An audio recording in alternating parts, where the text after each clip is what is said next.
ప్రభునందు ప్రియమైన దేవుని ప్రజలారా, ఈరోజు రోజు వాక్యం చెప్తున్నాను. ఈరోజు పాట ద్వారా దేవుని మహింపర్దాం. ఈ పాట నేను రాసిన పాట.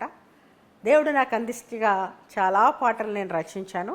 అవన్నీ సీడీల రూపంగా రావాలని ప్రార్థనలో మీరు ఒకసారి జ్ఞాపకం చేసుకోండి. మన దేవుడు జాలేనోడు, కరుణలేడోడు, మర్చిపోయే దేవుడు అని చాలామంది వాళ్ళ కష్టాలు శ్రమలు బట్టే అనుకుంటూ ఉంటారు. కానీ మన దేవుడు దయగలవాడండి. మన దేవుడు ఎవరు చెప్పండి? దయగలవాడు. పాడనా? దయగలవాడివయ్యా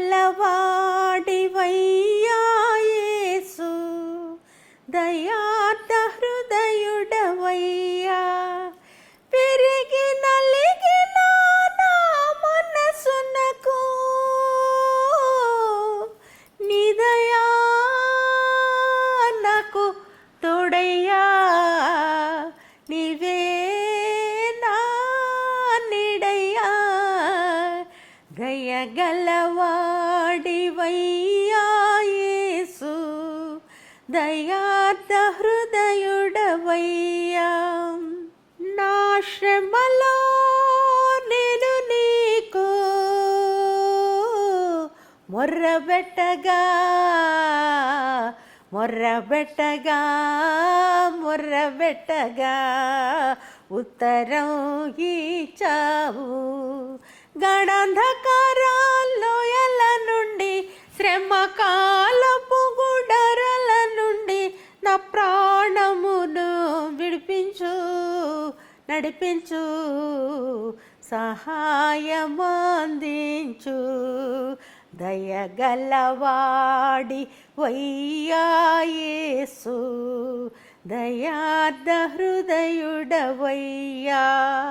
దీనులను దరిద్రులను దయతో పిలచి దిక్కైనావా, నా మొక్కైనావా, నా హక్కైనావా. కొండల్లా తట్టున కన్నులెత్తినా, ఆకాశం వైపునే చేతులెత్తినా, నీ వలననే నాకు సహాయము. యెహోవా యందే నమ్మకము.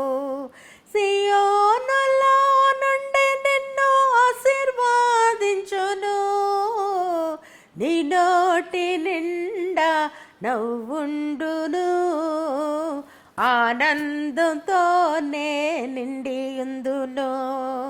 దయగలవాడివయ్యా యేసు, దయార్ద హృదయుడవయ్యా.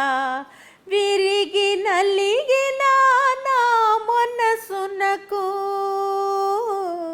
నీ దయా నాకు తోడయ్యా, నీవే నా నీడయ్యా. దయగలవాడు, దయార్ధ హృదయుడు, ఆ దీనులను, అభాగ్యులను, దిక్కుమాలిన వారిని ఎప్పుడూ ఎల్లప్పుడూ ప్రేమించే దేవుడు మనకు తోడుగా ఉన్నాడు. దేవునికి స్తోత్రం చెప్దామా?